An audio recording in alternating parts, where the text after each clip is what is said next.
मोक्षमार्गदाता नमो राजचंद्र प्रभुसार उर्वशी समूरे वसो सदा परम आधार। जेणे जाण्यो खरो आत्मा आत्माने अन्यन्यने अक्षय पूर्ण ज्ञानिते सिद्धने धन्य धन्य छे। अज्ञानतिमिरान्धानां ज्ञानाञ्जनशलाकया चक्षुरुन्मीलितं येन तस्मै श्रीगुरवे नमः। सत्श्रुतने नमस्कार, तारक त्रिपुटीने नमस्कार, असीम उपकारी आत्माने नमस्कार, महावित्रोने नमस्कार, महाविત્રો સમાન મુરબ્બીઓ મુમુક્ષુઓને નમસ્કાર। પરમ કૃપાળુ દેવ પ્રણીત વચનામૃતજી પત્રાંક 272 વવાણિયા ભાદ્રપદ વદ ચોથ વિક્રમ સંવત 1947 તારીખ 23/9/1891।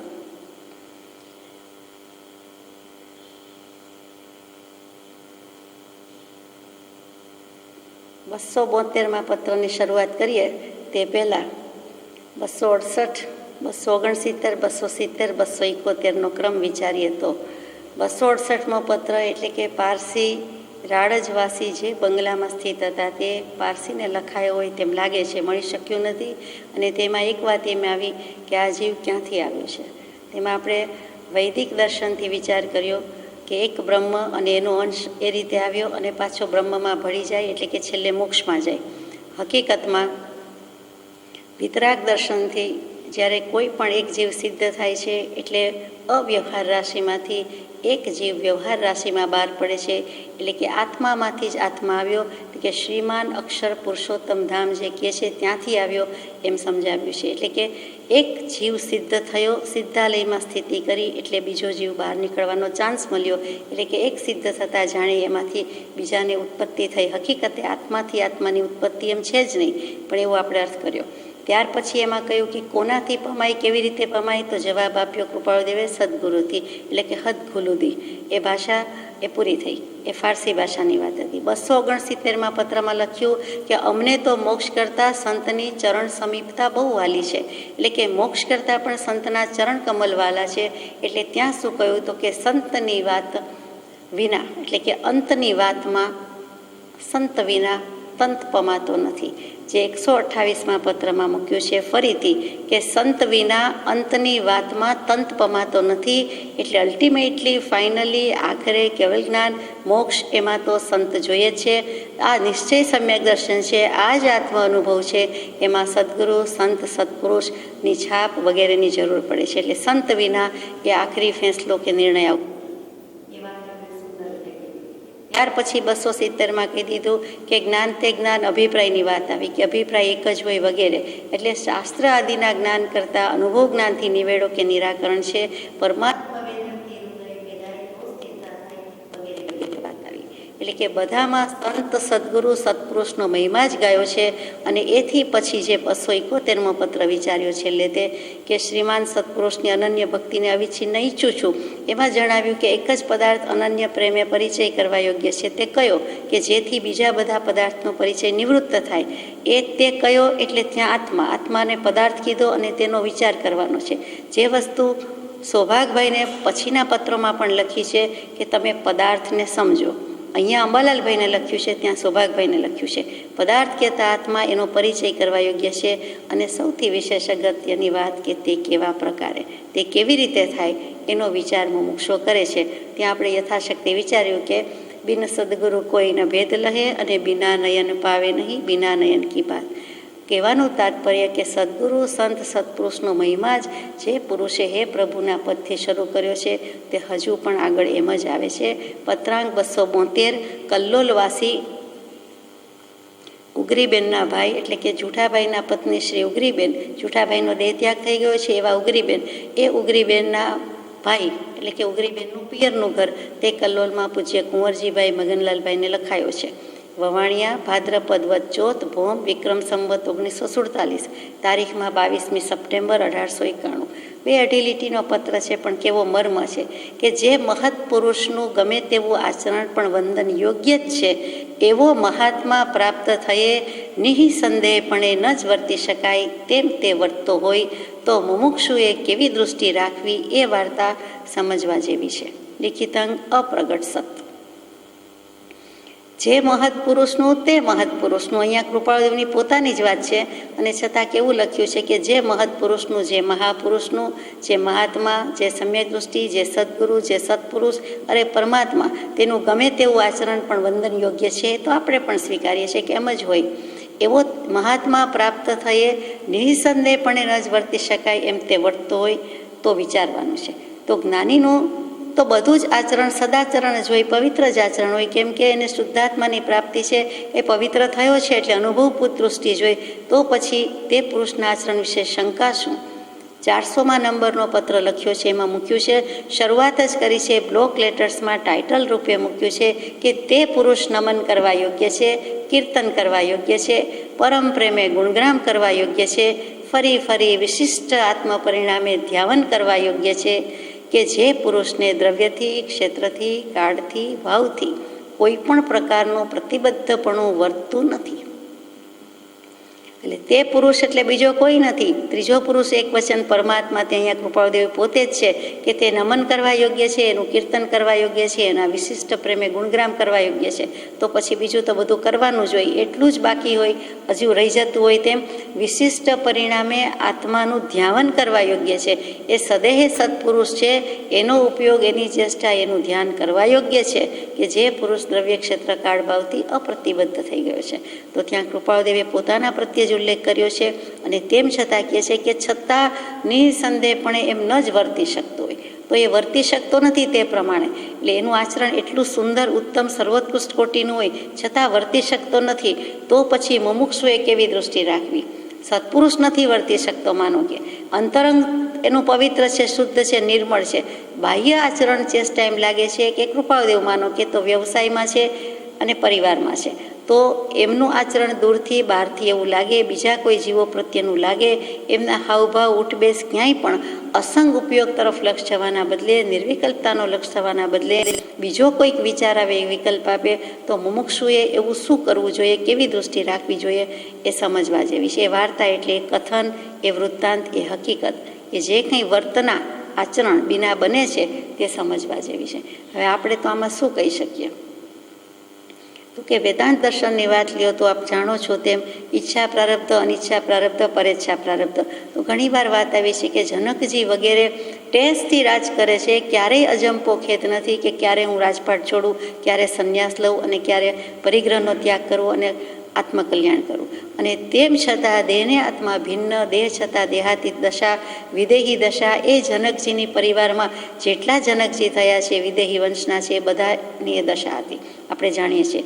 યાજ્ઞવલ્ક્યજી જેવા યાજ્ઞવલ્ક્યજી તો એ આચાર્ય પદે છે, ગુરુ પદે છે, બધું ખરું, સત્પુરુષ ગણવામાં આવે છે, બધા સવાલના જવાબ આપે છે, તો પણ એમને ગાય વગેરે આજીવિકા માટે લેવી પડતી હતી અને પરિગ્રહ એટલો પણ હતો. છેલ્લે ક્ષેત્ર સંન્યાસ લે છે, પ્રવૃત્તિમાંથી નિવૃત્તિમાં જાય છે, એટલો ફેરફાર છે. એવી જ રીતે વામધ્વજ અને શિખરધ્વજ, તો શિખરધ્વજ વગેરેને તો પ્રવૃત્તિ વધી ગઈ હતી. જ્યારે જ્ઞાન પ્રાપ્ત થયું ત્યાર પછી એનો પરિગ્રહ કે પ્રવૃત્તિ વિશેષ વર્ધમાન થઈ હતી, એટલે કે પથારા વધાર્યા હતા, તેમ છતાં જ્ઞાનમાં કોઈ મિનમેક નહોતો, જ્ઞાનમાં ભેદ નહોતો. અને બીજા વામધ્વજ થઈ ગયા છે, વામદેવ થઈ ગયા છે, એ તો કે એ ખેદપૂર્વક બધું કરતા હતા. અને પરમ કૃપાળુદેવ તો કે ખેદ અને ખેદ છે કે ક્યારે હું સર્વસંગ પરિત્યાગ કરું, ક્યારે ખરેખર સંયમ લઉં. ભાવ સંયમ તો છે જ, પરમાર્થ સંયમ તો છે જ, પણ દ્રવ્યથી પણ લઉં, તો એ કૃપાળદેવની દશા હતી. આ બધા જ્ઞાની પુરુષમાં વિચારવાનું છે, જીનાગમથી જે માર્ગ છે તે અને વેદોક્ત માર્ગ છે તે, કે મહાત્માએ કેવી દૃષ્ટિ રાખવાની, મુમુક્ષુએ કેવી દૃષ્ટિ રાખવાની. તો મહાત્મા એ તો જ્ઞાની છે, એટલે જે કાળે જ્ઞાનથી અજ્ઞાન નિવૃત્ત થયું તે જ કાળે જ્ઞાની મુક્ત છે. જ્ઞાની ઈચ્છા સહિત નથી, જ્ઞાની ઈચ્છા રહિત નથી, જ્ઞાની સહજ સ્વરૂપી છે. તો પછી વાંધો ક્યાં છે? તો કે તેમ છતાં મુમુક્ષુના મનમાં કંઈક વિકલ્પ રહે છે, અને કેમ રહે છે એ કુંવરજીભાઈને લખ્યું છે, એટલે આપણે સમજી જવાનું. હું કાંઈ કહું એના કરતાં પરમ પૂજ્ય બ્રહ્મચારીજીને આ કોઈએ પ્રશ્ન પૂછ્યો છે અને એનો એમણે સુંદર જવાબ આપ્યો છે, તે વિચારીએ, વાંચીએ. કે બાહ્ય આચરણથી શિષ્ય જે કંઈ મહાત્મા માન્યા છે, મુમુક્ષુએ કોઈને સમ્યક દૃષ્ટિ, સદગુરુ, અંતરાત્મા અથવા મહાત્મા માન્યા છે, પણ મહાત્માને પણ બાહ્ય ક્રિયા પૂર્વકર્મને અધીન હોવાથી પૂર્વે એટલે કે પૂર્વ ભવમાં પૂર્વકર્મો અજ્ઞાન દશામાં જે કંઈ બંધાઈ ગયા છે એનો ઉદય હવે જ્ઞાન દશામાં આવ્યો છે. તો ભૂતકાળમાં થઈ ગયું, ભૂતભવોમાં થઈ ગયું છે, એનો ઉદય હવે આવ્યો છે. એ જ્ઞાની જાણે છે પણ બીજા જાણતા નથી. તો એ મહાત્માને એવો ઉદય આવ્યો છે. તે વખતે મહાત્માના અંતરંગ પરિણામ તો જેવું બાહ્ય વર્તન દેખાય છે તેવા નથી, એટલે કે છૂટવાની ભાવનાવાળા છે. એટલે આત્મજ્ઞાન પ્રત્યે લક્ષ્ય રાખી અંતઃકરણમાં ખેદ કે પશ્ચાતાપૂર્વક વર્તે છે. વર્તે નિજ સ્વભાવનો અનુભવ લક્ષ્ય પ્રતીત, વૃત્તિ વહે નિજ ભાવમાં પરમાર્થે સમચિત. એટલે એનું બાહ્ય વર્તન કદાચ કોઈને જુદું લાગે પણ પોતાનું અંતરંગચર્યા તો જુદી જ છે, ગહન છે, સૂક્ષ્મ છે અને ખેદ પશ્ચાતાપૂર્વક વર્તે છે કે આ ઉદય આધીન છીએ, પૂર્વકર્મ છે એટલે આ ઉદય છે અને અમે એને આધીન થઈને વર્તીએ છીએ, પણ એને અધીન થતા નથી, એમાં મર્જ થતા નથી. પણ શિષ્યને તો કે શિષ્યમાં તો જ્ઞાનીનું અંતર કેવું છે તે જોવાની શક્તિ હજુ પ્રગટી નથી. તેથી તે તો એમ માને છે કે હું આવા નિંદવાલાયક કર્મને ત્યજી શકું તેમ છું, છોડવા યોગ્ય કર્મ છોડી શકું એમ છું, અને દેખાય છે આ છે તે મહાત્મા તેનો ત્યાગ કેમ કરતા નથી? શું મોહને લઈને તેમનું જ્ઞાન નાશ પામ્યું હશે અથવા પહેલાં હતું અને હવે નથી? વગેરે તર્કથી તેને ગુરુનું આચરણ નિસંદેહપણે ન જ વર્તી શકાય એવું લાગે છે. નાનું બાળક પણ, કૃપાળુદેવના જ શબ્દો હવે છે કે નાનું બાળક પણ એમ જાણે કે આ તો છોડવા જેવું છે, રાત્રે પાણી ન પીવાય એમ કરીને છોડી શકીએ છે. એટલે અમે છોડી શક્યા ન હોઈએ તો લોકો અમને જુએ તો લોકોનો શું વાંક કાઢવો? લોકોને શ્રદ્ધા થવામાં કે ટકી રહેવામાં આ દુર્ઘટતા થઈ પડે છે, તેમાં નવાઈશી. આ જ્ઞાનીને દયા આવવાથી જણાવ્યું છે. કૃપાળુદેવે નિખાલસતાથી જેમ છે તેમ કહી દીધું છે, પણ મુમુક્ષુએ કેવી દૃષ્ટિ રાખવી તે પ્રશ્ન જ રહ્યો છે. મુમુક્ષુએ તો એવા મહાત્માનો મને યોગ થયો છે તે મારા મહાભાગ્ય છે એમ માનવું. મારું અજ્ઞાન તેમની કૃપાથી દૂર થઈ મને આત્મજ્ઞાન તેમની કૃપાથી થનાર છે, તો મારે તેમના બોધમાં લક્ષ્ય રાખવું છે. આચરણ અને સમજણમાં ફેર હોય પણ મને તો સમજણ ઉપકારી છે. તેથી આચરણ, જ્ઞાની પુરુષનું આચરણ એ પૂર્વકર્મ છે. તે તરફ જો હું નજર રાખીશ તો મને અનંતાનુબંધીનો ઉદય મંદ પડ્યો હશે તે તીવ્ર થશે અને મારે અનંતકાળ સંસારમાં રખડવું પડશે. આત્મજ્ઞાનીની સર્વક્રિયા મારે તો પૂજ્ય છે. તે કરે તેમ મારે કરવું નથી, તે કહે તેમ મારે કરવું છે. હું તો આંધળા કરતાંય ભૂંડો ખરાબ કહેવાઉં કે આંધળો તો દેખે જ નહીં, પણ હું તો દેખું છું અને અવળું દેખું છું કે જ્ઞાની પુરુષ આમ કેમ કરે છે. ઉપકાર માનવો ઘટે ત્યાં દોષ દેખી નિંદા કરવા તત્પર થાઉં છું, તો મારે તરવાનો યોગ ક્યાંથી બનશે? આ પરમ પૂજ્ય બ્રહ્મચારીજીના શબ્દશઃ આપણે વાંચ્યું છે. મુમુક્ષુએ સત્પુરુષના દોષ જોવાથી પ્રથમ છૂટવું જ જોઈએ. અચળ શ્રદ્ધા કરવી જોઈએ તો તેના વચન તેને પરિણામ આપે. કેવી શ્રદ્ધા જોઈએ તેનું દૃષ્ટાંત પરમ પૂજ્ય પ્રભુશ્રીજીએ આપ્યું હતું. એક ગુરુ શિષ્ય વિહાર કરતા વડની છાયામાં વિસામો લેવા બેઠા. શિષ્યને ઠંડા પવનની લહેરથી ઊંઘ આવી ગઈ. તેવામાં એક સાપ દોડતો આવ્યો.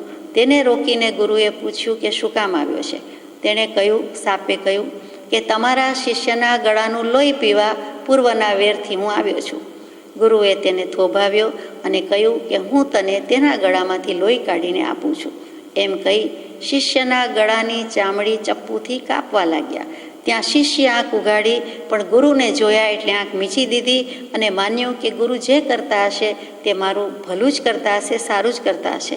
અને તેમ કર્યા પછી ગુરુએ કાચલીમાં લોહી કાઢી અને સાપને પાયું અને તે પીને તે પાછો વળી ગયો. એટલે કે એક પંથ દો કાજ, સાપ મરે નહીં ને લાકડી ભાંગે નહીં. એમ અહીંયા પણ સાપને જે જોઈતું હતું તે પૂર્વનું વેર એ વાળવા દીધું અને પોતે શિષ્યના ગળા પર કેવી રીતે કર્યું હશે વિચારવા જેવું છે કે છરી ચલાવી અને એમાંથી લોહી કાઢીને આપી દીધું. અને આ બધી વાતમાં શિષ્યને કેટલી દૃઢ પ્રતીતિ હશે, કેટલો અડગ અચળ વિશ્વાસ હશે. એ અટળ વિશ્વાસ અને એ ગુરુ શિષ્યના સંબંધ. આમ શિષ્યની જેમ મહાત્માને પોતાનું ગળું કાપતા પોતાની નજરે પ્રત્યક્ષ દેખે તો પણ ગુરુ જે કરે તે મારા હિતને અર્થે જ કરે છે, મારે તેમાંથી કંઈક શીખવાનું જ છે. તેમના આત્માની ચેષ્ટાને વિશે તેની વૃત્તિ રહે તો અપૂર્વ ગુણ દૃષ્ટિગોચર થઈ અન્ય સ્વચન મટે અને સહેજે આત્મબોધ થાય. પણ ભક્તિ જાગી હોય તો બને, માટે ગુરુ ભક્તિ વધારતા જવું એ આપણું કર્તવ્ય છે જી. એમ કરીને બ્રહ્મચારીજીએ જવાબ આપ્યો છે. કેમ કે અહીંયા કૃપાળુદેવે પ્રશ્ન ઉઠાવ્યો છે કે તેવા સંયોગમાં શિષ્ય કેમ વર્તવું અથવા મુમુક્ષુએ કેમ વર્તવું જોઈએ. કુંવરજીભાઈને લખાયેલો પત્ર છે, પણ બ્રહ્મચારીજીએ જવાબ રૂપે મૂક્યો છે. આ જ વાત ત્રિભુવનભાઈ માણેકચંદભાઈ ખંભાતમાં એમને 467માં પત્રમાં મૂકી છે કે અનાદિકાળથી વિપર્યય બુદ્ધિ હોવાથી જ્ઞાની પ્રત્યે વિકલ્પ થાય છે. વળી જ્ઞાનીની ચેષ્ટાનું કોઈ અગમ્યપણું જ એવું છે કે અધૂરી અવસ્થાએ કે અધૂરા નિશ્ચયે જીવને વિભ્રમપણું તથા વિકલ્પનું કારણ થાય છે. કે જ્ઞાની આમ કેમ કરતા હશે, જ્ઞાનીની આ ચેષ્ટા તો માન્ય નથી, આ ગળે ઉતરે એવી નથી, એમ તરત જ જ્ઞાનીના હાવભાવ ચેષ્ટા વગેરે ઉપર અધૂરો નિશ્ચય છે અને અધૂરી અવસ્થા છે, એટલે કે વિભ્રમ, વહેમ અને વિકલ્પનું કારણ થાય છે. માટે આ જીવનો અધૂરો જ્ઞાની પુરુષ પ્રત્યેનો નિશ્ચય છે અને એ જ આ જીવનો મોટો દોષ છે. એમ 467માં ત્રિભુવનભાઈને કાંકરો કાઢીને દોષ કાઢીને હાથમાં આપ્યો છે. આપણે આગળ જવાનું છે કે અહીંયા સમજવાનું છે કે આપણે કેવી રીતે વર્તવું. લિખિતંગ અપ્રગટ સત, પોતે પ્રગટ નથી, પ્રસિદ્ધિમાં આવ્યા નથી, પણ પોતે સતત છે, સત્પુરુષ જ છે, સદગુરુ છે, એમ સ્પષ્ટ છાપ આપી દીધી. પોતે પોતાના લિખિતંગમાં બંધાઈ ગયા છે. એ જીવને ઓળખાણ નથી, પણ અમે જે કહ્યું તે સત છીએ અને અપ્રગટ અપ્રસિદ્ધ છીએ. પત્રાંક 273. વવાણિયા ભાદ્રપદ 5 બુધ વિક્રમ સંવત 1947, તારીખ 23/8/1891. આ પત્ર પૂજ્ય ખીમજીભાઈ દેવજીભાઈને છે, જેને 15 પત્રો અપાઈ ગયા છે. આ 16મો પત્ર છે. 15મા પત્રમાં એ પ્રભુ પહેલાંનો જ પત્ર કે ખીમજીભાઈ, તમને જ્ઞાનીના જ્ઞાનમાં જેટલો રસ છે એટલો જ્ઞાની પ્રત્યેની ભક્તિમાં નથી. પણ જ્ઞાન પ્રેમ ભક્તિ વિનાનું જ્ઞાન છે તો શૂન્ય જ છે. એટલે એટલો ઠપકો આપ્યા પછી હવે આજનો પત્ર છે.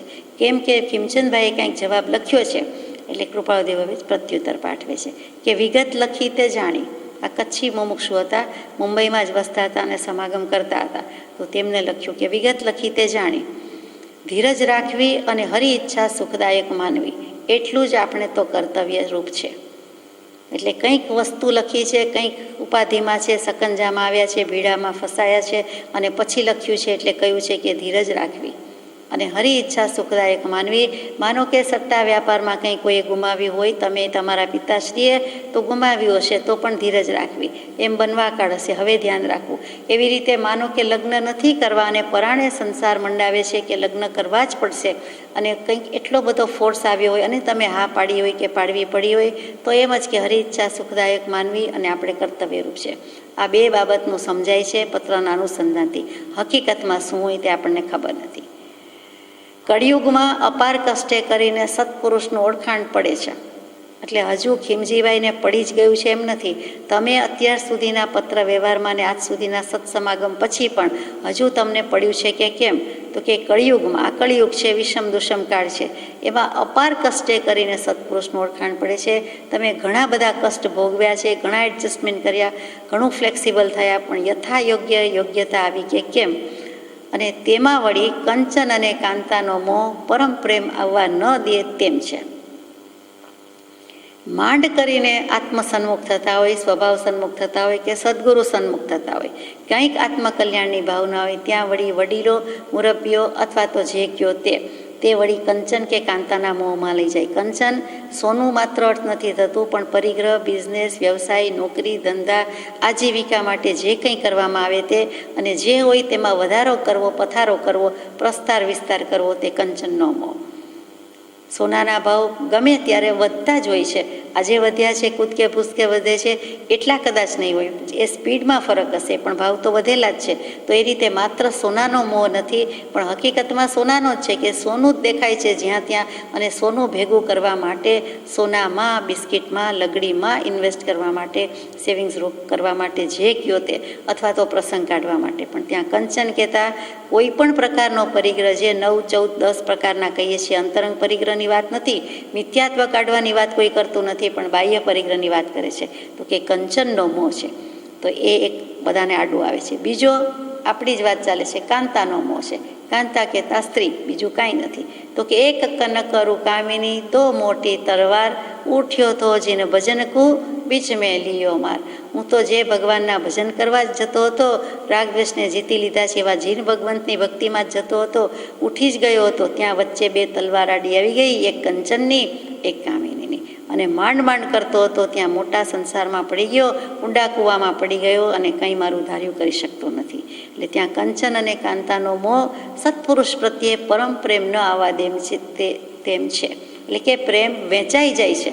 એક માણસ કેટલીક જગ્યાએ પ્રેમ કરી શકે, પાણી જેવું પાણી, એની ફોસેટ, એનો ફોર્સ એ એકમાં જ હોય તો બરાબર આવે, પછી કેટલીય જગ્યાએ કનેક્શન હોય તો એ ફોર્સ ઓછો થઈ જાય છે, એનો પ્રવાહ, ગતિ, વેગ બધું ઓછું થઈ જાય છે.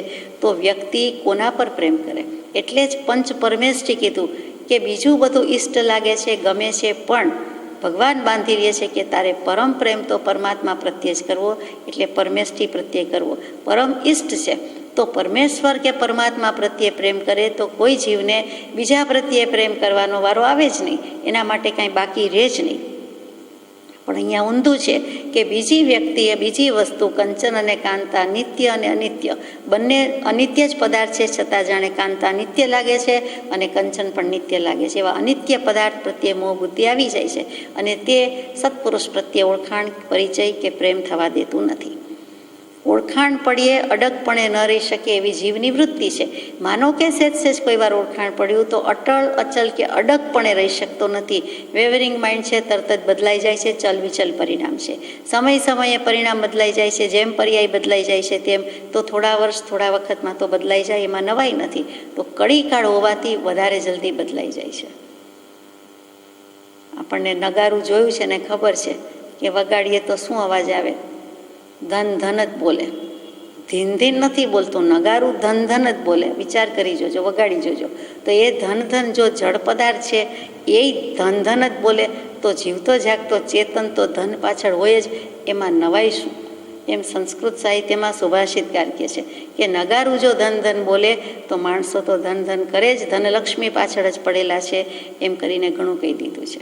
કૃપાળુદેવે બ્રહ્મચર્ય વિશે સુભાષિત લખ્યું, નિરખીને નવ યૌવના, એમાં પણ મૂક્યું આ સઘળા સંસારની રમણી નાયક રૂપ. અને પ્રભુશ્રીજીએ એ પદ સમજાવ્યું બરાબર 75 વર્ષ પહેલાં, જાન્યુઆરી 1936, અને તે વખતે કહી દીધું એક આની જ મોકાણ છે, આની જ હોળી કરવાની છે. આખા પદમાંથી આ કડીનો વારો આવ્યો ત્યારે આટલા જ શબ્દો બોલાયા છે કે આની જ મોકાણ છે, આ આખા સંસારની રમણી નાયક રૂપ. આ એક સ્ત્રી જ બધું કરે છે, આ કાંતા જ કરે છે, કામિની જ કરે છે, એનાથી જ આખો સંસાર છે. એને નાયિકા નહીં કીધી, નાયક કહી દીધો છે, હીરો કહી દીધો, કે એનાથી બધું થાય છે. એમ કરીને એમણે પણ ઘણું કહી દીધું. એની મુકાણ છે અને એની જ હોળી કરવાની છે. 5 ઇન્દ્રિયના વિષયની હોળી કરવી, તેનું નામ ઉતાસણી.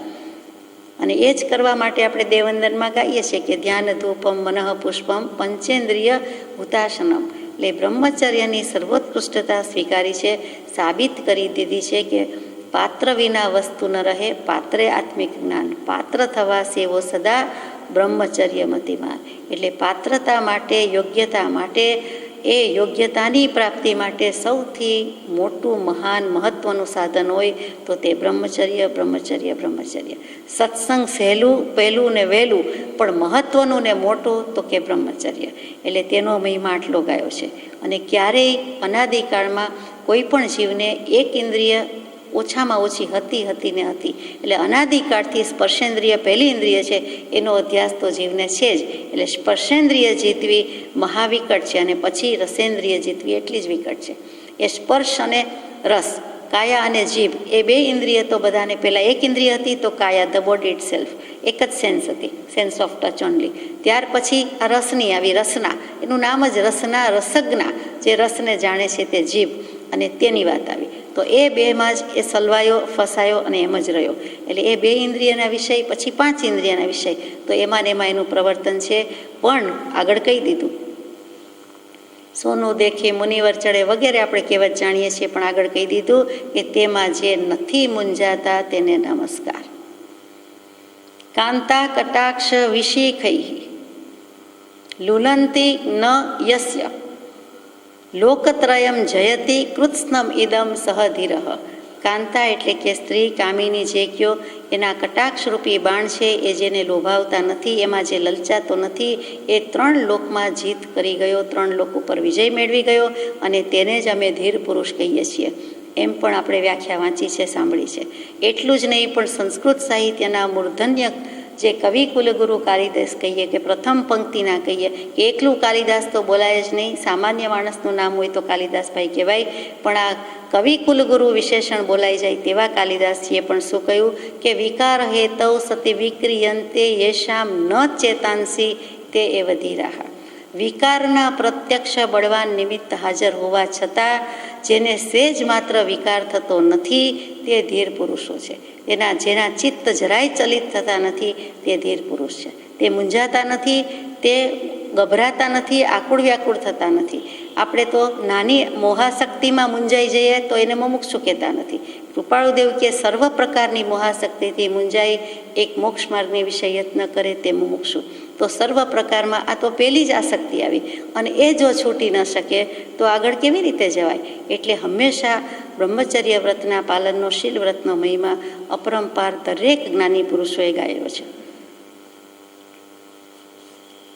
અહીંયા વિકાર કહેતા માત્ર વિકાર કામેન્દ્રિય સ્પર્શેન્દ્રિય કેવી નથી, પણ સાથે સાથે 5 ઇન્દ્રિયના વિષયનું પ્રવર્તન અને વિભાવ પરિણતિ થઈ જાય છે તે કેવી છે કે જે વિભાવ પરિણતિમાં લઈ જાય એવા પ્રત્યક્ષ પ્રગટ બળવાન નિમિત્તો સ્ત્રી સિવાયના પણ કંચન અને કાંતા બંને લીધા છે, અને એ બંને હાજર હોવા છતાં એમાં ફસાતા નથી. પૈસો પણ માણસને ખેંચી જાય છે.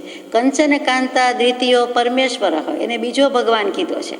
હવે એ તો સારું બીજો કીધો, બાકી તો પહેલો જ છે કે પૈસો મારો પરમેશ્વર અને હું પૈસાનો દાસ. એટલે ત્યાં એમાં ખડી રહે છે. કાંતામાં નથી ખડતા તો કંચનમાં, ને કંચનમાં નહીં તો કાંતામાં, પણ આ બે જ છે.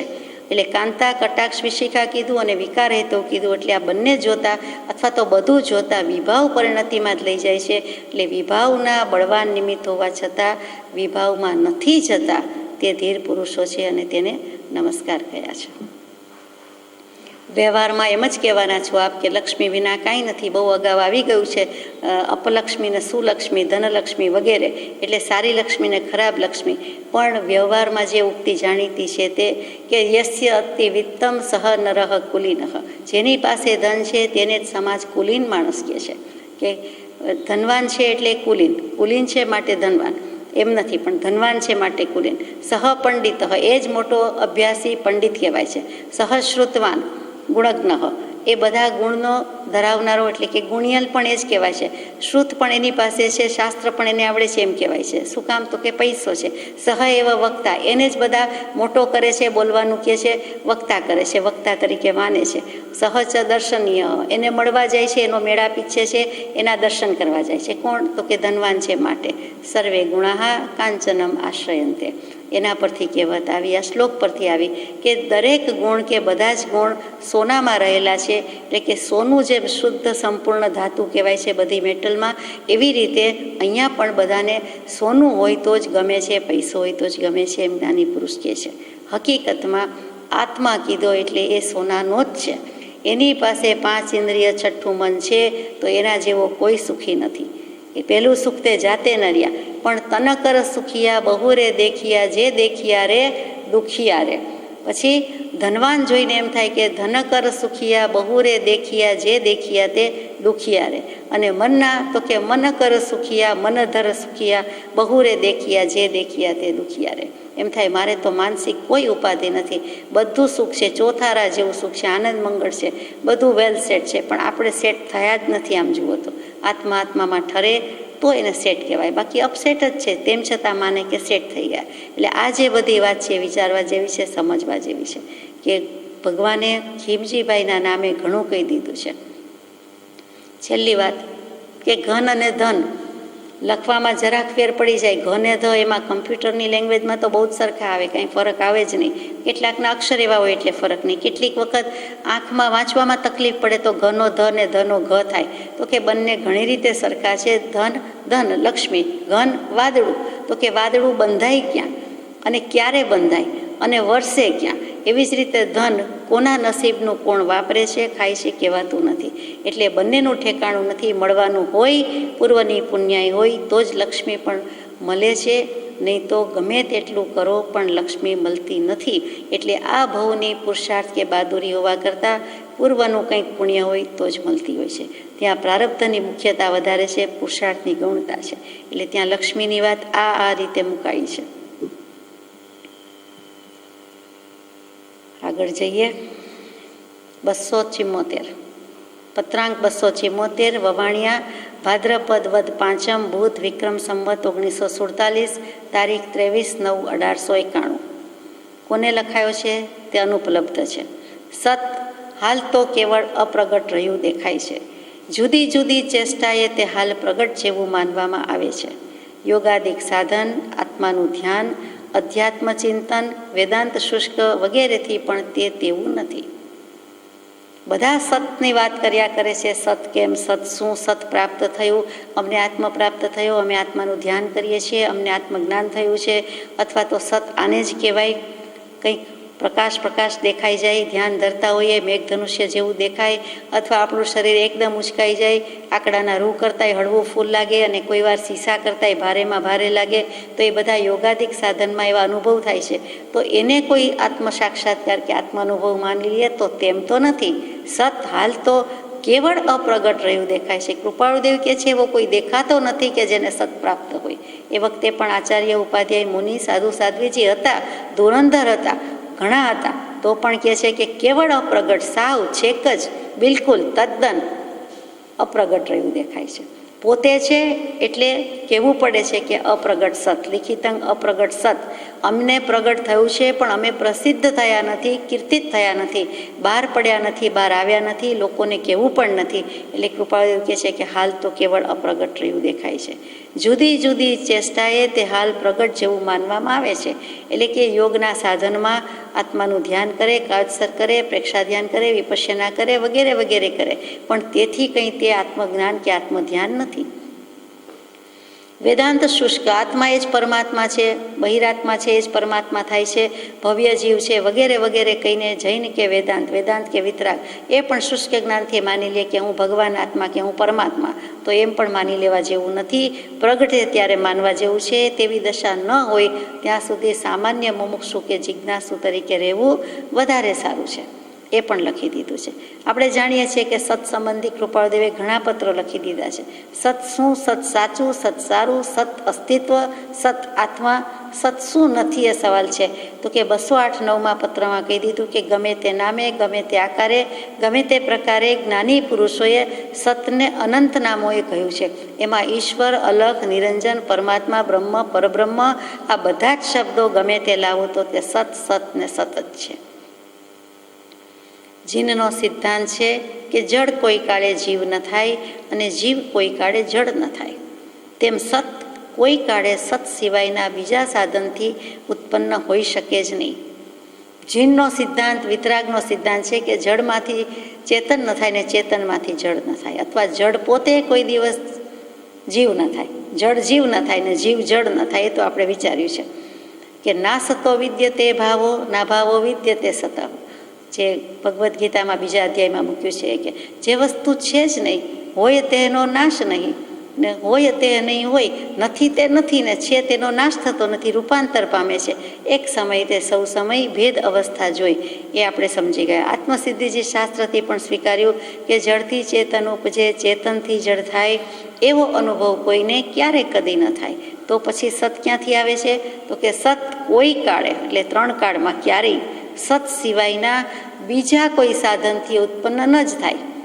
સતમાંથી સત હોય, સત પાસેથી સત હોય, પણ અસતમાંથી સત હોય. જે વસ્તુ નથી, આપણે કહીએ મૂલમ નાસ્તિ કુતો શાખા, મૂળમાં જ નથી, મૂળ્યું જ નથી, તો એમાં ડાળી ક્યાંથી ફૂટે, બીજ ક્યાંથી ઉગે અને વૃક્ષ ક્યાંથી થાય? તો અસતમાંથી સત ન મળે. અસત ગુરુમાંથી કોઈ દિવસ આપણને સત પ્રાપ્ત થાય નહીં. એમ સીધી સાદી રીતે કેવું છે. દ્રવ્યની રીતે કીધું છે અને વ્યક્તિ વિશેષની રીતે પણ કહી દીધું છે. આવી દેખીતી સમજાય તેવી વાતમાં જીવ મૂંઝાય, પોતાની કલ્પનાએ સત કરવાનું કહે છે, પ્રરૂપે છે, બોધે છે. એ આશ્ચર્ય છે. પોતાને મળ્યું નથી, કાંઈ પ્રાપ્તિ નથી, ઉપલબ્ધિ નથી, અને છતાં અમે આત્મા અનુભવ્યો, અમે આત્મા જાણ્યો, અમને ખબર છે, અમને સતની પ્રાપ્તિ છે, સતનો સાક્ષાત્કાર છે, એમ કેમ ચાલે? એમ વાંચી લીધે, વિચારી લીધે, માની લીધે કલ્પનાને સતને ઘણું આગવું છે. ક્યાંય આગવું છે? 211માં પત્રમાં સ્પષ્ટ સમજાવ્યું છે.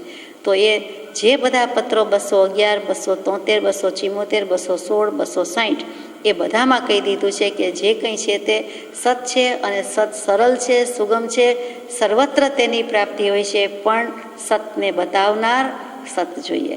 પ્રભુશ્રીજીને પણ ચોખ્ખું કહી દીધું, રૂબરૂ હુબહુ પ્રત્યક્ષપણે કહી દીધું, પત્ર રૂપે પણ પાઠવી દીધું કે આજ સુધીનું સગળું જાણેલું અનંતકાળનું અજ્ઞાન છે, આ ભવનું જાણેલું, વાંચેલું, માનેલું અજ્ઞાન છે એમ માનો છો, અને તો પછી સતને બતાવનાર સત જોઈએ તો અમે બેઠા છીએ, ઊભા છીએ, તમને સત આપી દઈએ, પ્રાપ્ત કરાવીએ. ત્યારે પ્રભુશ્રીજીને લાગ્યું કે જી પ્રભુ, બધું અજ્ઞાન છે અને સગળું ભૂલીએ જ છૂટકો છે, વિસ્મરણ કરીએ જ છૂટકો છે, ભૂસાડીઓ કરીએ છૂટકો છે.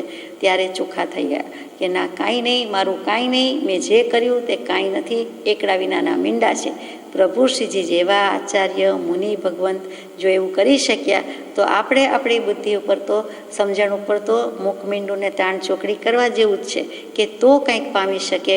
અને છતાં જીવ પોતાની રીતે, પોતાની કલ્પનાએ સત વિશેની વાત કહે છે, પ્રરૂપણા કરે છે, બોધ આપે છે, એ આશ્ચર્ય છે.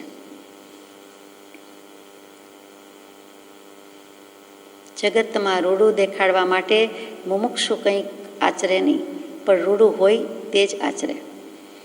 આજ સુધી જીવે જગતને રૂડું દેખાડવા જ બધું કર્યું છે. સવારથી ઉઠીએ ત્યારથી કેમ ગમશે, કેમ ફાવશે, કેવું સારું લાગે, કેવું ન સારું લાગે, આમ કરું તો મૂડ રહે, આમ કરું તો મૂડ ન થાય, પોતાનો બીજાનો, એમ મૂડ શબ્દમાં આવ્યા. હકીકતે ઉપયોગ રંજિત કરે છે, કાં રંજાયમાન થાય છે, કાં પોતે પોતાનો ઉપયોગ બીજાને બહેલાવવામાં કરે છે, કાં તો બીજો જીવ આપણા ઉપયોગને રંગી નાખે તેમ કરે છે. હકીકતમાં સામસામું અન્યોન્ય કોઈ હોય કે ન હોય, એકલા હોઈએ તો પણ એ જગતને રૂડું દેખાડવામાં જીવનું જીવન વ્યતીત થતું ચાલ્યું આવે છે. બીજાને કેમ લાગે, બીજો કેમ કરે, બીજો કેમ ખુશ થાય, બીજો કેમ પ્રસન્ન થાય, આ એમને નહીં ગમે, આ તમને નહીં ગમે, એમ સામસામું એ જ ચાલે, અને એકબીજાને રાજી રાખવા માટે કરે, રૂડું દેખાડવા માટે કરે. પણ ભગવાન કહે છે કે મુમુક્ષુ જો થયો તો રૂડું હોય તે જ આચરે. 37માં પત્રમાં જુઠાભાઈને લખાયું છે, ઘણું સુંદર બધું લખાયું છે, આપણે યથાશક્તિ વિચારણા કરી છે. એમાં આ એક વાત બહુ સરસ હતી કે જુઠાભાઈ જે બધા મારા વિશે કાંઈ બોલે તો તમારે હરખ શોખ કરવો નહીં, ખેદ કરવો નહીં વગેરે, એ બોલ્યા કરે. સંપ્રદાયની માન્યતાવાળા છે તો કોઈને વિરોધ થયો હોય તો બોલે, પણ જગતની અનુકૂળતા પ્રતિકૂળતા શું જોવી? જગતની અનુકૂળતા પ્રતિકૂળતા શું જોવી? સ્પષ્ટ અક્ષરશઃ એમ જ લખ્યું છે કે એમાં આપણે જગતને અનુકૂળશું ને જગતને પ્રતિકૂળશું, આપણે એ કંઈ જોવું નહીં. પણ આપણે શું જોવું? તો કે સમાધિમય દશા માટે જે પદાર્થ કે સાધન શ્રેષ્ઠ હોય તેને જ ગ્રહણ કરવા. પોતાને સમાધિમય દશા કરવાની છે, આ જીવનમાં સમાધિ મરણ કરવાનું છે અને સમાધિ ભાવ લાવવાનું છે, સમાધિ દશા કરવાની છે. સમાધિ શું? આત્મ પરિણામની સ્વસ્થતા ને શ્રી તીર્થંકર સમાધિ કહે છે. તો એ સમાધિમય દશા લાવવા માટે તમારે બીજે ક્યાંય ઉપયોગ દેવાની જરૂર નથી, પણ જે શ્રેષ્ઠ સાધન કીધા કે જે શ્રેષ્ઠ પદાર્થ કીધા એ જ પત્રમાં આગળ મૂક્યું. કયું શ્રેષ્ઠ સાધન છે? તો કે જગતના સંકલ્પ વિકલ્પને ભૂલી જજો, ઉપયોગ શુદ્ધ કરવા જગતના સંકલ્પ વિકલ્પને ભૂલી જજો. ઉપયોગ એ સાધના છે, પણ વિશેષ સાધના તો સત્પુરુષના ચરણ કમળ છે. એટલે ત્યાં ઉપયોગને સાધના કહી દીધી, પણ પાછું એનાથી પણ ઉપરનું સાધન, ચડિયાતું સાધન પ્રત્યક્ષ જ્ઞાની પુરુષ, અથવા તો ત્યારે તો હતા જ એટલે કહી શકીએ એમના ચરણ કમળની ઉપાસના છે. પરમાત્માથી પરમાત્મા થવાય છે, પણ તે ધ્યાવન સત્પુરુષના ચરણ કમળની વિનય ઉપાસના વિના પ્રાપ્ત કરી શકતો નથી. એ નિર્ગ્રંથ ભગવાનનું સર્વોત્કૃષ્ટ વચનામૃત છે. એટલે જગતને રૂડું દેખાડવા કાંઈ કરવું નથી. જગત જગત જ છે, જગતને ભગતના રસ્તા જુદા જ છે. એટલે મુમુક્ષુ એવું કાંઈ આચરણ કરે નહીં. રૂડું હોય તે કરે, પછી જગતને રૂડું લાગે તો વાંધો નથી, પણ માત્ર દેખાડવા માટે એ તો દંભ, શો ઓફ, દેખાવ, દોડ એવું બધું છે. એમ કરી શકાય નહીં, એમ હોઈ શકે નહીં. જો કે મુમુક્ષુ કીધો કે મુમુક્ષુ થયો એટલે એ આવું કરે પણ નહીં. એ તો જે રૂડું હોય તે જ આચરે. પત્રાંક 275 વવાણિયા ભાદરવા વદ 5 બુધ વિક્રમ સંવત 1947 તારીખ 23/9/1891. આજે આપનું પત્તું એક આવ્યું તે વાંચી સર્વાત્માનું ચિંતન અધિક સાંભળ્યું છે. સત્સંગનો અમને વારંવાર વિયોગ રાખવો એવી હરિની ઈચ્છા સુખદાયક કેમ મનાય, તથાપિ માનવી પડે છે. પૂજ્ય સૌભાગભાઈને લખ્યું છે કે આજે આપનું એક પત્તું મળ્યું અને તે વાંચીને જુઓ સ્પષ્ટતા કરી છે કે પહેલાં હતું એમ નથી કહેવું, પહેલાં હતું પણ તે વાંચીને સર્વાત્માનું ચિંતન અધિક સાંભળ્યું છે. આપણે કહીએ ને પછી તમારી યાદ વધારે આવી, યાદ તો હતા જ, ભૂલી નહોતા ગયા, પણ આપનું વાંચ્યું એટલે પછી હવે અમને વધારે યાદ આવ્યું. કોનું ચિંતન થયું તો કે સર્વાત્માનું ચિંતન અધિક સાંભળ્યું છે. સર્વાત્મા શું? સર્વ આત્મા. સર્વાત્મા કોને કહેવાય? પત્રો આવી ગયા છે એટલે ટૂંકમાં જ આપણે લઈએ છીએ. સર્વાત્મા એટલે શુદ્ધાત્મા, સર્વાત્મા એટલે પરમાત્મા. 209 પત્રમાં મૂક્યું હતું કે સત અનંત આકારેને નામે કહેવાયું છે. એમાં આ પણ શબ્દ છે. જેમ અલગ નિરંજન ઈશ્વર સિદ્ધ બધા કયા, પરમાત્મા કયા, તેમ તે સર્વાત્મા કહો, એક કહો, અનેક કહો, પણ સત એ સતત છે. તેનું જ જ્ઞાન કરવા યોગ્ય છે, તે જ પ્રતીત કરવા યોગ્ય છે, તે જ અનુભવ કરવા યોગ્ય છે અને તે જ પરમ પ્રેમે ભજવા યોગ્ય છે. ત્યાં કહી દીધું કે સર્વાત્મા કહેતા બીજું કાંઈ નથી, સહજાત્મા, શુદ્ધાત્મા, પરમાત્મા, નિજાત્મા, જીનાત્મા, એટલે તે સર્વાત્મા. એને તમે શબ્દ ગમે તે કહો, પણ સર્વાત્માનું ચિંતન, શુદ્ધાત્માનું ચિંતન અધિક સાંભળ્યું છે. અમે આત્માને ભૂલી ગયા નહોતા, પણ અત્યારે તમારો પત્ર આવ્યો એ વાંચીને એનું ચિંતન, એની વિચારણા વધુ સાંભળી આવી છે. આત્માનું ચિંતન એટલે શું કે દ્રવ્યથી, ક્ષેત્રથી, કાળથી, ભાવથી એનું સ્વરૂપ શું છે અને એની ઊંડી વિચારણા કે આત્માના અનંત ગુણ, અનંત લક્ષ્મી, અનંત સામર્થ્ય અને છતાં કેમ જીવ પામતો નથી પોતે, અથવા યથાયોગ્ય સંપૂર્ણપણે કેમ પામતો નથી, કેવલ જ્ઞાન કેમ પ્રાપ્ત થતું નથી.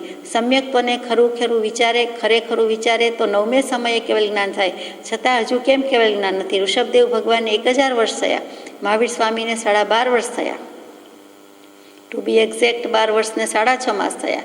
તો મલ્લીનાથ ભગવાનને એક જ દિવસમાં થયું. તો બધાના જુદા જુદા પુરુષાર્થ છે, જુદો જુદો સમય છે અને શક્તિ તો એટલી જ છે, આત્માની અનંતી છે, છતાં આ પ્રમાણે છે તો કે કેટલાક પૂર્વકર્મનો ઉદય હોય વગેરે વગેરે. એમ સર્વાત્માનું ચિંતન, આત્માની અનંત શક્તિ, મુખ્ય 47 શક્તિ એ પણ વિચાર્યું હોય. સર્વાત્મા એટલે સર્વાત્મા, શુદ્ધાત્મા વિશેની, સહજ સ્વરૂપ વિશેની, સહજ સ્વભાવ વિશેની જેટલી વિચારણા થતી હોય તેમાંથી એમને જે ઠીક લાગ્યું હોય તે સાંભળ્યું છે. સત્સંગનો અમને વારંવાર વિયોગ રાખવો પડે એવી હરિની ઈચ્છા સુખદાયક કેમ મનાય? પોતે જ બધાને લખે છે અને છતાં પોતે જ અત્યારે સૌભાગભાઈને લખે છે કે હરિ ઈચ્છા સુખદાયક માનવી. આમાં સત્સંગનો વિયોગ છે તો એમાં હરિ ઈચ્છા સુખદાયક કેમ માનવી? આપણે ઘણીવાર કહીએ ને કે પડી ગયા, વાગ્યું, ફ્રેક્ચર થયું, તો એમાં પછી કોઈ કે જે થાય તે સારા માટે, એમાં શું ભલા માટે ને સારા માટે થયું કહેવાય? એમ તરત જ વિચાર આવે કે ચોરી થઈ ગઈ તો કે જે થાય તે સારા માટે. એમ દરેક વસ્તુમાં જે થાય તે સારા માટે. હરિ ઈચ્છા સુખદાયક, તો હરિ ઈચ્છા સુખદાયક મનાતી નથી. હરિ ઈચ્છા સુખદાયક માનવી એ મોટામાં મોટો પુરુષાર્થ છે કે જે કાળે, જે સમયે, જે કેવલ જ્ઞાનીએ જ્ઞાનમાં જોયું છે, જણાઈ રહ્યું છે, તે સમયે તે વ્યક્તિનું તે ક્ષેત્રમાં તે પ્રમાણે બનવાનું છે, તે પર્યાય તેમ ઉપસ્થિત થવાની છે. તો પછી એમાં યોગ્ય જ હતું, એમાં ક્રમ જ હતો, તો આપણે શા માટે સુખદાયક કે દુઃખદાયકની પર્યાય નવી ઊભી કરવી? જે છે તે છે એનો સ્વીકાર કરીએ, જેમ છે તેમ તેનો સ્વીકાર કરીએ, તો પછી કાંઈ ઇનકાર કરવા જેવું રહેતું જ નથી, અથવા તો કાંઈ વધારે આગળ પાછળ વિચારવાનું, બોલવાનું, કહેવાનું રહેતું જ નથી.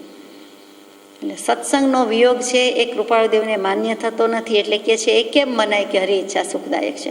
તથાપિ કહી દીધું, સિદ્ધાંત છે, સ્વીકાર છે, તો પણ માનવી પડે છે. ખાલી જગ્યા 5 ટપકા મૂક્યા છે, ડોટ્સ મૂક્યા છે. ને દાસત્વ ભાવથી વંદન કરું છું. કયા ભાઈને હોય તે ખબર નથી, કોઈના પિતાશ્રી હોય, કોઈના માતુશ્રી હોય, કોઈ મુમુક્ષુ હોય, પણ જે 5 અક્ષરમાં હોય તે. ડુંગરશ્રીભાઈ લાગતા નથી, પણ કોઈકને લખ્યું છે કે દાસત્વ ભાવથી વંદન કરું છું. કોઈ મુનિની વાત હોય તો એમ પણ હોય કે દીપચંદજીને દાસત્વ ભાવથી વંદન કરું છું. જે હશે તે આપણે વિકલ્પ નથી કરવા. એમની ઈચ્છા સત્પ્રાપ્ત કરવા માટે તીવ્ર રહેતી હોય તો પણ સત્સંગ વિના તે તીવ્રતા ફળદાયક થવી દુર્લભ છે. જેના વિશે લખાયું છે તેની ઈચ્છા કદાચ સતની પ્રાપ્તિ માટે રહેતી હોય, તીવ્ર હોય, તો પણ એને સત્સંગ વિના કંઈ ફળ મળવાનું નથી, એ દુર્લભ છે. સત પ્રાપ્ત કરવા માટે ગમે તેટલું હોય પણ સત્સંગ વિના દુર્લભ છે. અમને તો કાંઈ સ્વાર્થ નથી એટલે કહેવું યોગ્ય છે કે કેવળ સતથી વિમુખ એવે માર્ગે પ્રાય તેવો વર્તે છે. અમને કોઈ સ્વાર્થ નથી, કોઈ માન પૂજાની એષણા નથી, કામના નથી. માત્ર કહેવું પરમાર્થ હેતુથી રે મૂળ માર્ગ સાંભળો જીનનો રે. એટલે કહેવાનું યોગ્ય લાગે છે કે તેઓ ક્યાં છે, એની દશા શું છે, તો કે કેવળ સાવ છેક સતથી વિમુખ થાય એવા રસ્તે ચડેલા છે, એવા રસ્તે પડેલા છે. આપણે કહીએ ને કે ઊંધો માર્ગ પકડ્યો છે, કુસંગ કરે છે, સત્સંગ નથી કરતા, બીજે ફંટાઈ ગયા છે, બીજું જ પકડ્યું છે, એમાં એનો મેળ પડે નહીં, કલ્યાણ થાય નહીં, મોક્ષે જાય નહીં. એટલે કૃપાળુદેવે કડક ભાષામાં શિષ્ટ રીતે પણ કહી દીધું છે. જે તેમ વર્તા નથી તે હાલ તો અપ્રગટ રહેવા ઈચ્છે છે. હવે પોતે પોતાની વાત કરી કે અમે તેમ વર્તા નથી, પર એટલે કે અમે અસત ભણી નથી, અમે સત જ છીએ, સત પોતે જ છે, સત પ્રત્યય નહીં, અપ્રગટ સત પોતે જ સત સ્વરૂપ થયા છે. તો અમે તો પરમાત્મા સ્વરૂપ છીએ પણ અપ્રગટ રહેવા ઈચ્છીએ છીએ, એટલે કે અપ્રસિદ્ધિને ઈચ્છીએ છીએ. અમારે બહાર પડવું નથી, પ્રસિદ્ધ થવું નથી. આશ્ચર્યકારક તો એ છે કે કળી કાળે થોડા વખતમાં પરમાર્થને ઘેરી લઈ અનર્થને પરમાર્થ બનાવ્યો છે. આ કળીકાળ કેવો છે કે પરમાર્થને ઘેરી લીધો છે. પરમાર્થ રસ્તામાં છે, ચક્રડામાં છે, વચ્ચોવચ્ચ છે, કુંડાળામાં છે, અને પછી આજુબાજુથી ઘેરા ડાલો આવી ગયું છે તો ઘેરી લીધો છે. કિલ્લો મજબૂત હોય પણ કિલ્લાને ઘેરી લે પછી કિલ્લાની સેફટી શું, કે કિલ્લામાંથી બધાને બહાર કાઢવાના જ થાય કે મૂકવાના જ થાય. તો થોડા વખતમાં પરમાર્થને ઘેરી લીધો છે. એટલે કોણે ઘેરી લીધો છે? કળીકાળે બધા સાધન તૈયાર કર્યા છે અને ઘેરો લઈ લીધો છે. પછી અનર્થને પરમાર્થ બનાવ્યો છે. કોને કિલ્લામાં કે રાજા તરીકે મૂક્યો છે? તો કે અનર્થને મૂક્યો છે. અર્થ અને અનર્થ, અર્થ કહેતા પૈસો, અર્થ કહેતા લક્ષ્મી, અર્થ કહેતા આત્મા, અર્થ કહેતા પ્રયોજન. પ્રયોજનભૂત આત્મા પ્રાપ્ત કરી લેવાની વાત હોય એની બદલે જે અપ્રયોજનભૂત વાત છે, અનર્થ છે, જે અર્થ એટલે આત્મા પ્રત્યે લઈ જતું નથી, અર્થ એટલે પ્રયોજન સિદ્ધ કરતું નથી, એટલે અર્થ એટલે પ્રયોજન, અનર્થ એટલે પ્રયોજન સિદ્ધ કરતું નથી, એને પરમાર્થ માન્યો છે. જ્યાં નથી ત્યાં છે માન્યું છે. જે અયોગ્ય વ્યક્તિ છે, અયોગ્ય સ્થળ છે, અયોગ્ય સાધન છે, તો એમ થાય છે કે ત્યાંથી મને પરમાર્થ મળશે. એટલે કે ઘેરી લીધો છે પરમાર્થને, એટલે કે અડ્ડો જમાવી દીધો, હલ્લો કરી દીધો, આક્રમણ કરી દીધું, પરમાર્થને ઘેરી લીધો. અને પરમાર્થને ઘેરીને એને યથા યોગ્ય સ્થાને મૂકવાની બદલે અનર્થને પરમાર્થના રાજા તરીકે મૂક્યો છે. એટલે કળીકાળની આ બધી કૃપા છે, અવકૃપા છે. એટલે ભગવાને છેલ્લે તો કહી દીધું કે આશ્ચર્યકારક તો એ છે કે કળીકાળ આવી ગયો છે અને એણે આ બધાને ઘેરી લીધા છે. કળીકાળ પણ આપણા જેવા કે બધા કેટલાક હીન મંદ પુણ્યવાળા જીવોને હિસાબે જ ભોગવાયો છે, નહીંતર કાળનો શું દોષ છે? આમ જુઓ તો ટૂંકમાં અહીંયા પત્ર પૂરો થાય છે. કૃપાળુદેવને એમ કહેવું છે કે સૌભાગભાઈ, તમારા થકી, તમારા પત્ર થકી સર્વાત્મા હરિ શુદ્ધાત્માનું મને ચિંતન અધિક સાંભળ્યું છે. મારી દશા વર્ધમાન થઈ છે. બ્રહ્મ લટકા કરે બ્રહ્મ પાસે, નરસિંહ મહેતાનું પદ છે તે. અને તુલસીદાસજીના શબ્દોમાં કે એક રામ દશરથ ઘર ડોલે, એક રામ ઘટ ઘટ મેં બોલે, એક રામ કા સકલ પસારા, એક રામ તો સબસે ન્યારા. અમે તો બધાથી ન્યારા છીએ. ગમે તેવા પથારા વચ્ચે હોઈએ, અત્યારે પરિવારમાં વવાણી આવ્યા છીએ, પણ અમે તો ન્યારા જ છીએ. એક દશરથજીના નંદન, તેનું નામ રામચંદ્રજી. બીજું દરેક વ્યક્તિ આત્મરામ છે, એટલે ઘટઘટમાં આત્મરામ છે, મહાપ્રભુજી છે તેવી રીતે.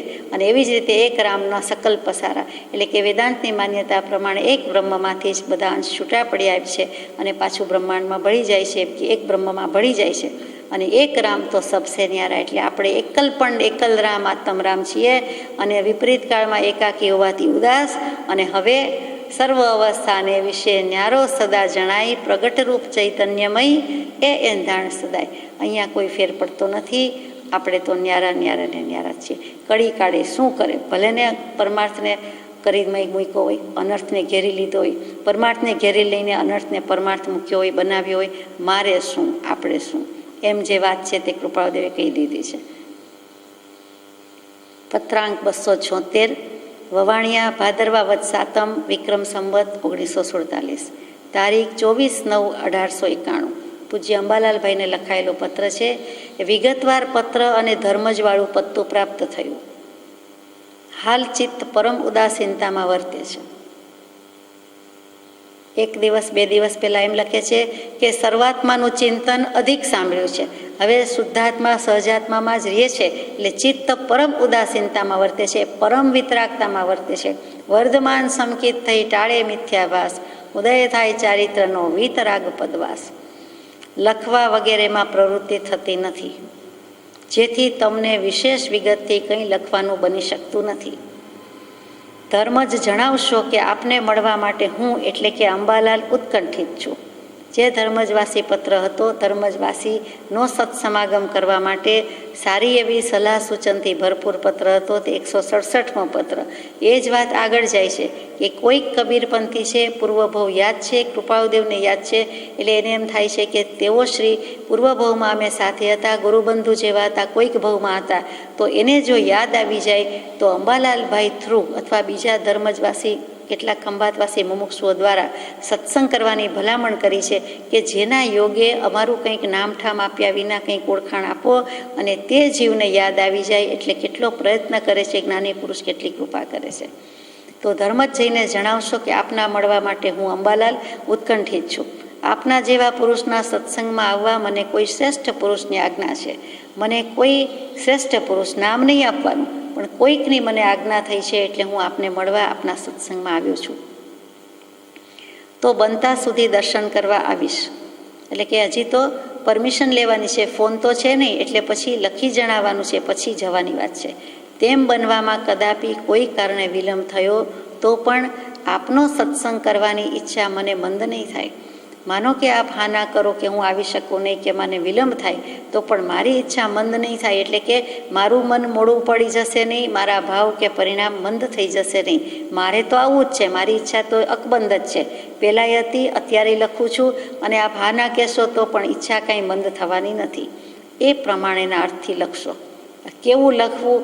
આશય સાફ સાફ થવો જોઈએ, અને છતાં નામ છુપાવવાનું છે, વાત કહેવાની નથી, એ પણ લખવાનું છે, જણાવવાનું છે. હાલ કોઈ પણ પ્રકારે ઉદાસીન રહેવું યોગ્ય નથી. એટલે અત્યારે તમે ઉદાસીનતા છવાઈ ગઈ હોય અને અંબાલાલભાઈ કંઈ આગળ ન વધતા હોય, આગળ ન કરતા હોય, તો એવું નિષ્ક્રિય થઈ જવાનું નથી. અહીંયા ઉદાસીનતા એટલે એમ છે કે અત્યારે કોઈ પ્રકારે ઉદાસીન રહેવું યોગ્ય નથી. અંબાલાલભાઈને કૃપાળદેવના પહેલા જ વર્ષના સત્સમાગમમાં ઘણો વૈરાગ્ય વધી ગયો હતો. જે હતો તેના યોગે કૃપાળદેવનું ઓળખાણ પડ્યું, અને એમના યોગે પાછો વૈરાગ્ય વધી ગયો. એટલે 24 વર્ષની ઉંમરમાં જે એમના માલિકીની કે એમના નામની જે કાંઈ હતું તે ખેતર કે ઘર કે ગરીબ ગુરબા જાણીને કેટલાકને એમને એમ તે જમાનામાં આપી દીધું હતું. એટલે શ્રીમંત હતા, મામાના ઘેરે એ દત્તક પુત્ર તરીકે આવેલા હતા, એટલે મામાશ્રીએ તેમને દત્તક પુત્ર તરીકે સ્વીકાર્યા હતા, લીધેલા હતા. તેમ છતાં જેટલું મર્યાદામાં થઈ શકે તેટલું એમણે છોડી દીધું હતું. એમ વિચાર કર્યો નહોતો કે મારું થોડુંક તો રાખવું જોઈએ વગેરે. એટલે એ અંબાલાલભાઈનો વૈરાગ્ય ઘણો વર્ધમાન થયો છે. તો લખે છે કે હાલ કોઈ પણ પ્રકારે ઉદાસીન રહેવું યોગ્ય નથી. અમારા વિશેની કંઈ પણ વિગત તેઓને હાલ લખવાની નથી. એક શબ્દ પણ અમારા વિશે તમારે લખવાનો નથી કે વધારાનો લખવાનો નથી. કોઈ શ્રેષ્ઠ પુરુષે આજ્ઞા કરી છે એટલે અમે આવ્યા છીએ. પહેલાં પણ બધું કહી જ દીધું છે, એટલે આપણે કહેતા નથી. 167માં પત્રમાં જે સલાહ સૂચન છે એવી જ રીતે લખ્યું છે. આ કેટલું અઘરું છે. અને એમનું માત્ર નામ કે વિગત નથી આપવાની એટલું જ નહીં, પણ વધારાનું ડાપણનું એક સવા શબ્દ પણ બોલવા કહેવાનું નથી. આશય પણ બિલકુલ ફરી જવો જોઈએ નહીં. તેમ શબ્દ, દોઢા પણ, મીઠું મરચું પણ કાંઈ ભભરાવાનું નથી કે જેથી સામેની વ્યક્તિને કાંઈ વિકલ્પ થાય. અને આ ખરેખર ઘણું અઘરું છે. આ થઈ શકતું જ નથી. લખેલો પત્ર આપવાનો હોય તો પણ એ વખતની હાવભાવ, ચેષ્ટા કાં તો આપણે વાંચી લઈએ, કાં તો નજર પડી જાય, કાં તો આપતી વખતનો ભાવ જુદો હોય, કાં આપણને એમ થાય આપણને કંઈ વાંચીને કહેશે, અથવા તો વાંચી લઈએ, ફોડી લઈએ, પછી આપીએ. આવા જે બધા કુભાવ રહેલા છે એ ભગવાન જણાવે છે. અંબાલાલભાઈ તો એમાં આવતા જ નથી, અને એવો કોઈ આ ચિઠ્ઠી પત્ર છે પણ નહીં. ખાલી મનમાં આવો ભાવ રાખવાનો છે અને આ પ્રમાણે લખવાનું છે. એટલે લખવામાં, સંબોધનમાં ક્યાંય વધારે પડતો વિનય પણ નહીં અને ઓછો પણ નહીં. એવી જ રીતે જેના વિશે લખો છો એના વિશે પણ ક્યાંય એક શબ્દ તો શું, પણ તલભાર કે જવભાર કે રાય માત્ર પણ ઘટવત થવી ન જોઈએ. આ ઘણું અઘરું છે, પણ અંબાલાલભાઈમાં એમણે એવી યોગ્યતા જોઈ છે, માટે એમને સોંપવામાં આવ્યું છે. બીજા કોઈને કેમ નહીં, અને અંબાલાલભાઈને જ આ પત્ર લખાયો છે. એ વિચારણીય છે કે તે યોગ્ય થતા આવ્યા છે અને માર્ગના મર્મનો અંશ પણ અંબાલાલભાઈ સિવાય હજુ કોઈને જણાવ્યો નથી એમ પણ તેઓ શ્રી લખે છે. એટલે અત્યાર સુધીમાં જૂઠાભાઈ પછી હવે અંબાલાલભાઈ જ એમને સૌથી યોગ્ય લાગ્યા છે. પછી સૌભાગભાઈ પ્રભુશ્રીજી તો એની રીતે છે જ, પણ આ જવા આવવા માટે પૂછવા કહેવા માટે અંબાલાલભાઈ પર કળશ ઢોળ્યો છે. ત્યાર પછીનો પત્ર સૌભાગભાઈને છે. પત્રાંક 277, વવાણિયા, ભાદ્રપદ વદ 7, વિક્રમ સંવત 1947, તારીખ 24/9/1891. ચિત્ત ઉદાસ રહે છે. ચિત્ત ચિદ સચ્ચિદાનંદ સ્વરૂપ ચિદઘન તો એકલો આત્મા ચૈતન્ય સહજાત્મ સ્વરૂપ પરમાત્મા સ્વરૂપ. ચિત્ત કીધું એટલે મનડું આવ્યા, મંજીભાઈ આવ્યા, એટલે જે સંકલ્પ વિકલ્પ રૂપી જે કાંઈ તરંગ હોય તે બધા આવ્યા. કૃપાળુદેવ જેવા લખે છે એટલે એમને સંકલ્પ વિકલ્પ ન હોય તો એમનું ચિત્ત એટલે અહીંયા શું લેવાનું છે તો કે માત્ર મન લેવાનું નથી.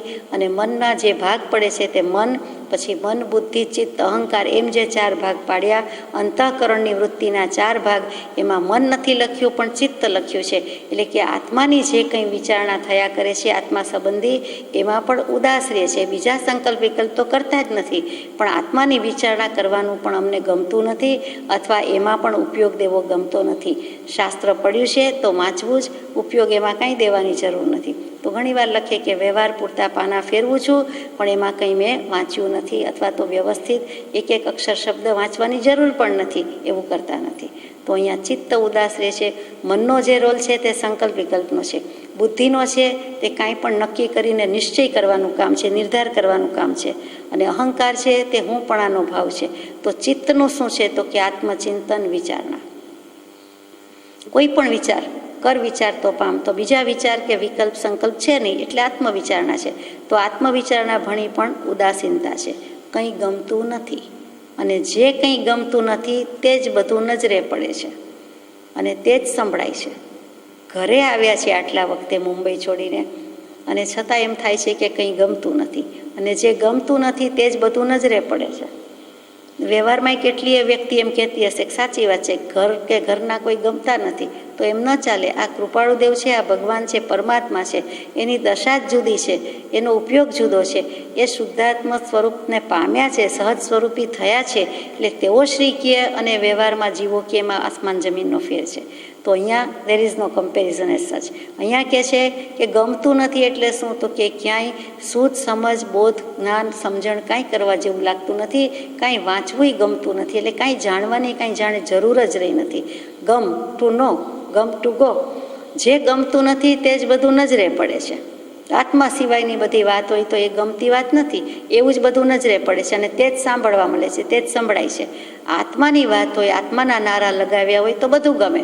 આત્માની વાત, શાસ્ત્રની વાત કે કંઈ એવી ચિંતન વિચારણા તો છે નહીં, કોની સાથે સત્સંગ કરીએ, ત્યાં હવે શું કરવું? મન કોઈ કાર્યમાં પ્રવૃત્તિ કરી શકતું નથી.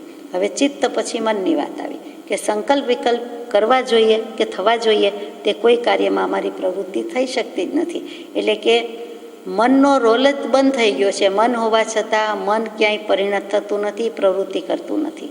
એટલે કે મનને કહેવું પડે છે કે તું વિચાર કર, પણ મન ના પાડે છે, મનના દરવાજા ના પાડે છે કે અમારે વિચાર નથી કરવો. એટલે આત્માનો ઉપયોગ છે તે આત્મામાં છે, એટલે મન કંઈ રહેતું નથી, મનનું કોઈ અસ્તિત્વ જ નથી. ઉપયોગ ક્યાં છે? આત્મામાં છે. એટલે મન છે જ નહીં તો પછી મન કેવી રીતે કરે કામ? જેથી પ્રત્યેક કાર્ય મુલતવા પડે છે. દરેક કાર્ય પોસ્ટપોન થાય છે, મુલતવા રાખવા પડે છે. એને મુદત જ પડે છે કે પછી કરશું, પછી કરશું, કાલે કરશું, પછી થશે. એટલે કે બધા જ કામ બાકી રહી જાય છે. કોઈ વાંચન, લેખન કે જન પરિચયમાં રુચિ આવતી નથી. કાંઈ વાંચવું ગમતું નથી, રુચિ થતી જ નથી કે વાંચવાનું શું છે. લેખન, લખવામાં પણ કાંઈ નથી, અને જન પરિચયમાં પણ રુચિ આવતી નથી. એટલે કે લોક પરિચય, સમાજ, કુટુંબ જે કાંઈ કહો તે કોઈ પણ માણસ, જન પરિચય, કોઈનું ઓળખાણ, કોઈની સાથેનો સંબંધ, વ્યવહાર, એમાં રુચિ આવતી નથી. જીવોને કેવું છે વ્યવહારમાં કે એટલી બધી રુચિ વર્તે છે કે પરમાર્થ કે પરમાર્થવાળી વ્યક્તિ કે શાસ્ત્ર એના પ્રત્યે રુચિ થતી નથી. એટલે જગત ભગતના રસ્તા બિલકુલ જુદા છે. આ તો ભગતે નહીં, ભગતને પ્રિય એવા ભગવાનના રસ્તા છે. ચાલતા મતના પ્રકારની વાત કાને પડે છે કે હૃદયને વિશે મૃત્યુથી અધિક વેદના થાય છે. ચાલતો મત શું? તો કે કોઈક વસ્તુ ચર્ચાઈ રહી છે તે, હવે બીજી તો ખબર નથી, પણ ગચમતની વાત હોય સ્થાનકવાસી અને દેરાવાસી. એ વવાણિયામાં કૃપાળુદેવને ઘરેથી અથવા તો જે આજુબાજુનું સરાઉન્ડિંગ હતું એમાં સ્થાનકવાસી આમનાઈની વાત વધારે હતી. તો કે એ ચાલતા મતની વાત કાને પડે છે. એટલે તરત કે હવે તો પરમ કૃપાળુદેવ મુંબઈ રહે છે, જઈ આવ્યા, પછી અમદાવાદ ગયા, જૂઠાભાઈને ત્યાં ગયા, તો પછી પ્રતિમા પૂજનારા અને પ્રતિમા નહીં પૂજનારા, એટલે કે સ્થાનકવાસી દેરાવાસીની કોઈ વાત હોવી જોઈએ. પછી જે કેટલાક આ બાજુ માને, કેટલાક તે બાજુ માને, તો કેટલાકને એમ થાય કે જાણે કે હવે કવિરાજ, ત્યારે રાયચંદભાઈ કવિ એમ કહેતા, તો આ ભગવાન જાણે કે હવે સ્થાનકવાસીનું જ ખેંચે છે, અગર તો દેરાવાસીનું ખેંચે છે. એટલે કે એવું થઈ ગયું કે એમને બેલેન્સ માઇન્ડ છે, મધ્યસ્થતા છે, વિશાળતા છે, ઉદારતા છે, એ ન સમજી શકતા તેમના વિશે જે કોઈ વિકલ્પ થાય છે તે હોય એવું લાગે છે. કે ચાલતા મતની વાત કાને પડે છે તો હૃદયને વિશે મૃત્યુથી અધિક વેદના થાય છે. કે પ્રતિમાજી હતા, છે ને રહેશે, સર્વજ્ઞની વાત છે, અમે પૂર્વભાવમાં જોયેલું છે, જાણેલું છે, અનુભવેલું છે, અને છતાં કેમ એની કોઈને શ્રદ્ધા થતી નથી અથવા એના પરથી શ્રદ્ધા ઉઠાવી લે છે, વિરોધાભાસી બોલે છે. એટલે કે સાચા દેવગુરુ ધર્મથી વિરુદ્ધનું બોલે છે. એટલે જીવો કેવા કર્મ બાંધે છે, હસતા રમતા સ્વાભાવિક રીતે બાંધી દે છે. એટલે મૃત્યુ કરતાં પણ અધિક વેદના કૃપાળુદેવને થતી હોય તેમ સમજાય છે. સ્થિતિ કાં તમે જાણો છો, કાં સ્થિતિ વીતી ગઈ છે તે જાણે છે, અને કાં હરિ જાણે છે. તમે એટલે સૌભાગભાઈને લખ્યું છે, કાં તો તમે જાણો છો કે આવું બધું છે, અને કાં તો સ્થિતિ વીતી ગઈ છે એવો હું, એટલે મને વીતી ગઈ છે આ પ્રમાણે, એટલે હું જાણું છું, અને કાં તો હરિ એટલે પરમાત્મા જાણે છે, સર્વજ્ઞ જાણે છે. હું તમે ને સર્વાત્મા.